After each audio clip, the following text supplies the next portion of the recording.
everyone. Welcome to another fabulous edition of the Cybersecurity Matters podcast. I'm your co-host, Dominic Vogel, and joining me, as always, is Mr. Dapper himself, Christian Redshaw. Christian, how are you doing today? I'm doing fantastic, Dom. I'm very happy to be out of the house and in the studio. This is my adventure of the week, so I'm super stoked. Speaking of adventure of the week, who is our guest today? Well, I hope I pronounce his name right. I can get the first name for sure, Michael Santarcangelo. So I believe it's an Italian name, and he is the founder and president of Security Catalyst. So looking forward to chatting with him. Yeah, you did a beautiful job on pronouncing that name. That's definitely an Italian name. So we'll take a pause here. We'll bring Michael on board, and we'll have an epic conversation with him right after this. Let's do it. Michael Santarcangelo, welcome to Cybersecurity Matters. Thanks. I'm excited to be here.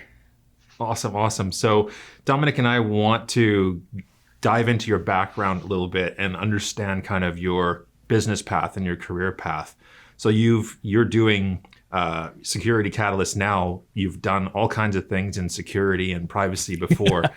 So Take us through the origin story from Genesis to today. I asked too many questions. I can sum it up just like that. But it's how I got started. I graduated. A lot of people in security have degrees in technology. They were computer engineers or they were programming, and I was none of the above. Now, to be fair, in school, I had a knack for explaining technology. I enjoyed it. I liked it. It just, I was a policy analyst by training. And it turns out that's really useful because what I learned is that people have an impact on systems and systems have an impact on people. And we have to be able to assess those. We have to be able to measure those. We've got to quantify it. If you think about all the challenges we have in security today, it was a perfect background. So what happened was I ended up getting a position with Accenture back when it was Anderson Consulting. And it was, a bunch of guys that went to your school are on a tech team. Congratulations, you're on a tech team. And then, of course, it was, well, you're not a techie. Well, let's see if you can solve this or this or this. And it turns out I could because I didn't think about it the way they did. I didn't understand how to think about it. I solved it. And then one Friday afternoon, and so this is back in the day, like we still had NT351. So we had like a server farm of NT351. I think maybe somewhere in there we set up an NT 4.0 box.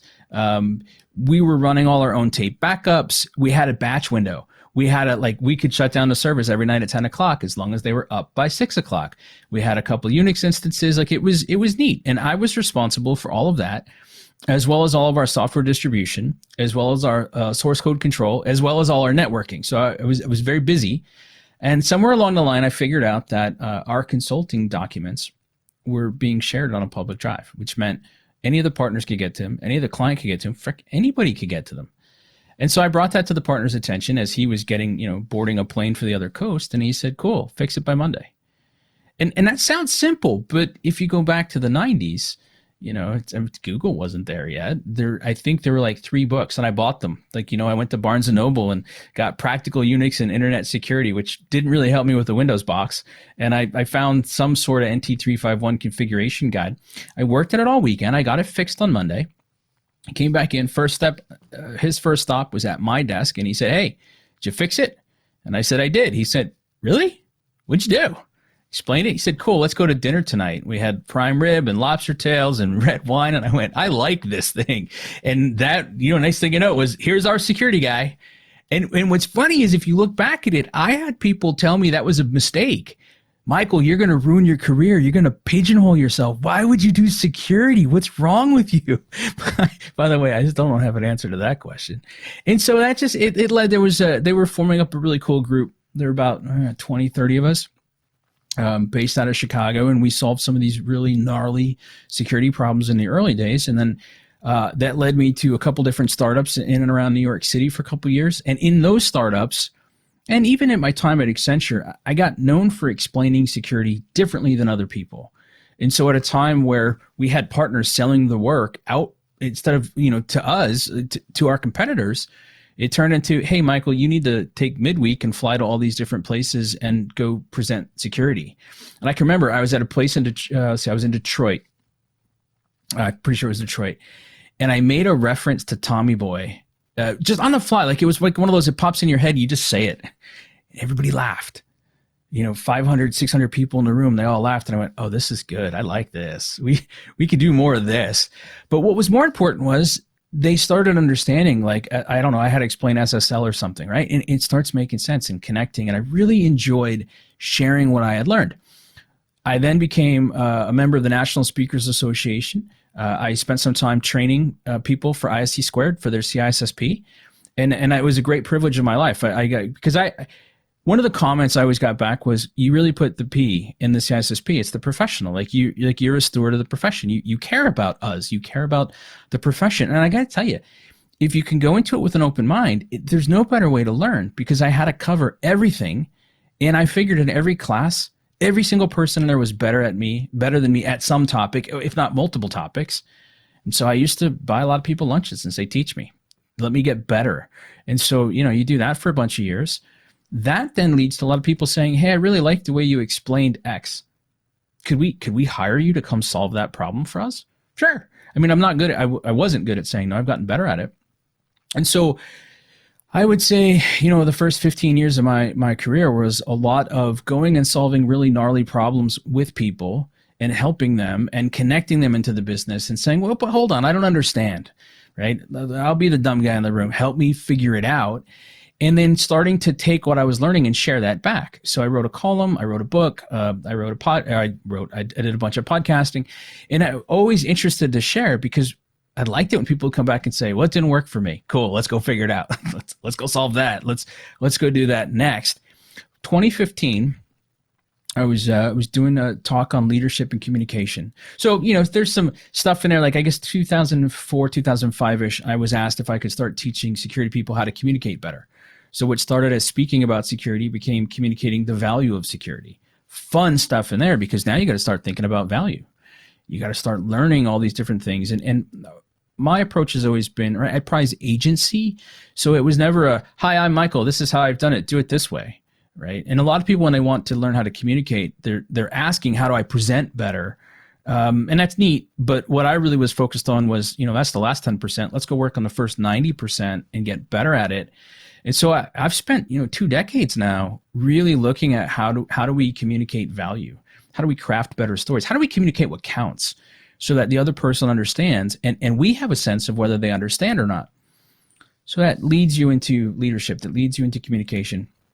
And in 2015, I had done an event and at lunch, one of the sales folks gets up and says, all right, well, I'm so-and-so from so-and-so, because that doesn't matter. And we paid for lunch, so I guess I'm here to sell you. And you could have gotten whiplash trying to count how many heads just were checked out and ready to go. Then he said something that sparked me, and he said, I've been selling you guys for a decade. I'm going to tell you what it's really like. And I went, oh, this could get good. Not like salacious, just more like, yeah, this is going to get real. And yeah, no, it totally did. It was a complete waste of time. And I sat there because I had just come off of doing my stuff. And I said, all right, now that I'm sitting in this chair, if I'm trying to evaluate what you can bring to me as a security leader, what questions do I need to have answered? And that was essentially the birth of Straight Talk. And, like a dummy, like I wrote it, it's the back of the napkin, except for there's just a nice hotel with cloth napkins. So it was really just whatever pad they had there. And I never thought to take a freaking picture of it. So it's gone. But what happened that night was more interesting. The guy comes up to me over drinks and he says, hey, you did great. I learned a lot. How'd I do? He didn't do well. And so instead of being like, man, you totally pooched it, I tried to be really nice, right? I was trying to be very artful. And I said, well, I think you really missed an opportunity there. Yeah. So apparently that's punching a sales guy in the gut, especially in front of his sales team. So he bounced, well, what would you have done? E.F. Hutton moment, right? Bar gets totally quiet. And I busted out the questions. And I'm watching his team get super excited. I'm watching the CISO standing around me get super excited. And then with no malevolence, right? No anger, I turn to the CISOs and I say, hold on though. If he puts a PO in front of you today and you sign it, how many of you can go back and get this approved? Or how many of you could answer these questions to the satisfaction of your organization? And then it was a really busy night and the next couple of days. And there you go. That's the birth of Straight Talk. My last 5 years has been working on that. And today what I'm privileged to do is I help security leaders deliver recognized business value. So I focus on still security and how we apply it and how we apply it in the right situation. But I get a lot of time now to look at business, to look at communication, to look at leadership, to look at personal development, and to help really good people that are working really hard but don't see the value, and other people don't see the value, because if we don't see our value, we don't show our value. I help them get recognized. I help them deliver the value that other people need and earn the recognition for it, to be seen contributing. And I can't think of anything I'd rather do in my life. So it's fun. It's been a long road. Like, I'll tell you, up until last year, if you'd asked me what I'd done, I maybe could have given you fun stories, but running a business and trying to really pinpoint the problem that you solve and the value that you bring, and then aligning that with something that you like doing, that was a gnarly ride. I mean, that was 20 years of trying to figure it out, but I think I'm there. So I'm kind of thrilled. Mike, you and I have known each other for, I'm going to say since the early 2000s, and long time. It's been a long time, right? And I've always appreciated your amazing energy and different approach or mindset to security. Again, it's because you didn't come up through through the traditional path, And one of the things which I know you and I have talked about before, but I'd love to get your thoughts on again, is in terms of cybersecurity. Like, a lot of the problems that we're dealing with now, still, like problems like patch management, we've been dealing with those for 30 years.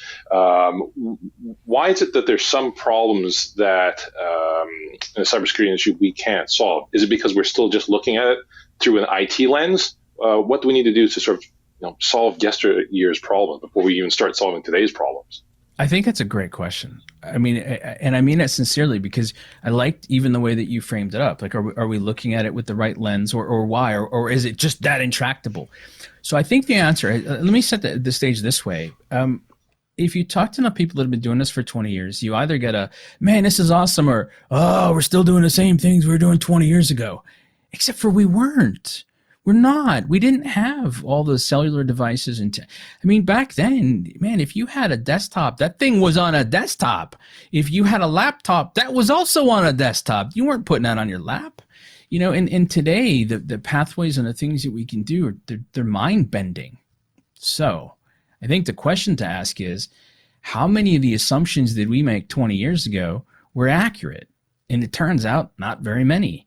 How long is end of life? Look, anybody who lived through Y2K, those systems were all supposed to be done by the 80s. That was the end.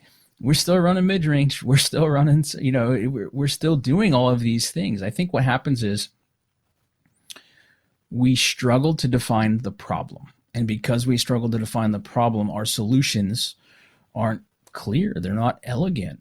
And that's what happens, right? Because, think about it, right? You say, well, take the problem of patch management. Okay. Wow, that's not a problem though, right? It's a family of problems. Because if I run a vulnerability scan and I come back and I say, oh, all right, Dom, you got 5,000 high priority patch, vulnerabilities on that server, or on these servers that you're responsible for. Okay, well, how many patches is that? How much time does that take to compile them? How do they work with what I have in my current environment?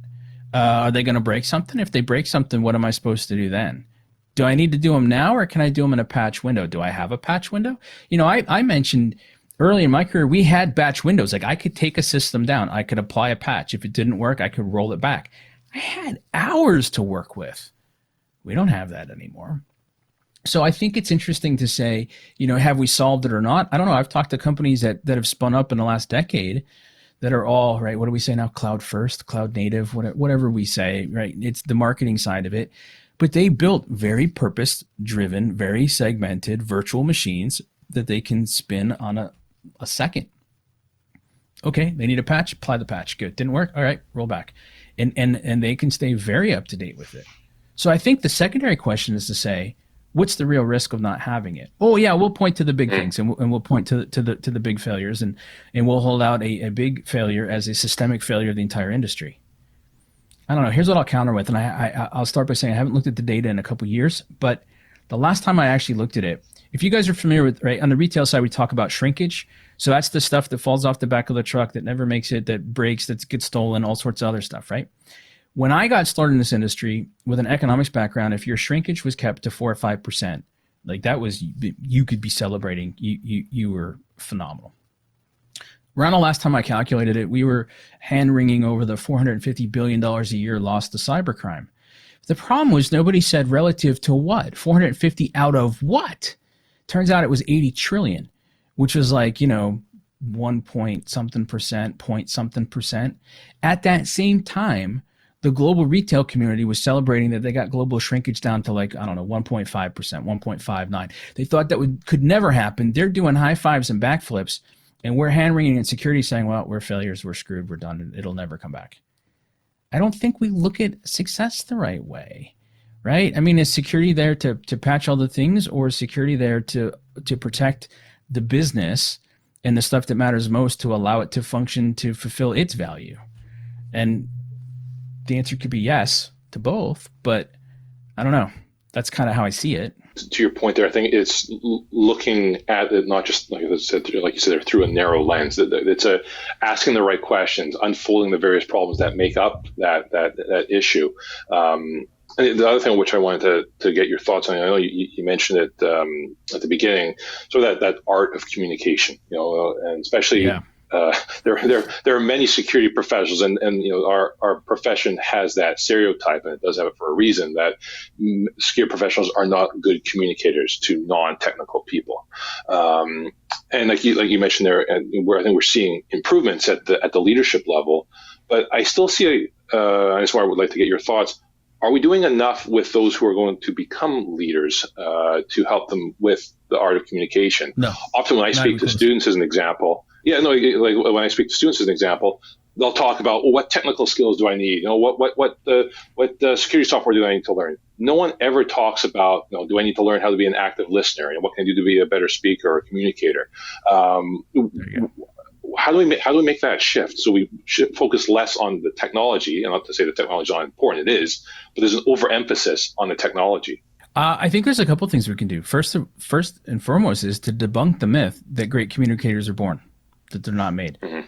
I'm not sure if that's ever true. Certainly we've been around people who can tell a fantastic story, and that's a lot of fun over a couple beers. But the reality of it is, a lot of people who got into technology did it because we like the technology. There's a meritocracy to it, and my work can speak for itself. Except for that doesn't exist anymore, certainly not in security. And so the challenge is, how do I take somebody who said, well, I'm not good at it, I was never good at it, I say too many ums and ahs, P.S. no one cares. So the thing is, how do we help people realize that you can learn it? Oh, wait, you can learn it like you learn engineering. You can learn it like you learn a skill. There's an art to it, no question, but there's also a science to it.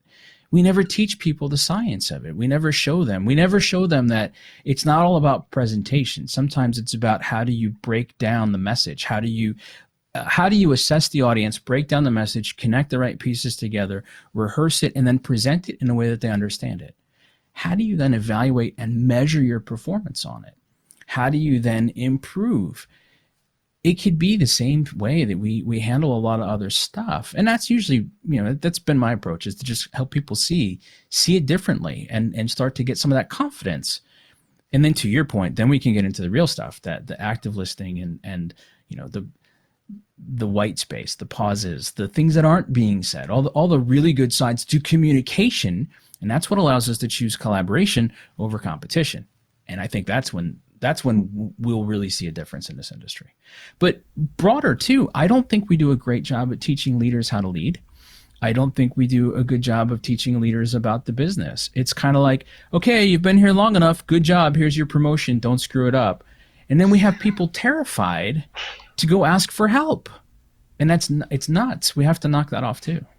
Michael, I love what you said there, and I want to squeeze in one more quick question at the end, but I believe it's an important question.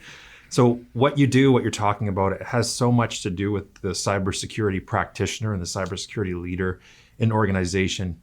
You care obviously very deeply about someone in that position and helping them really stand out and enable the business that they're in.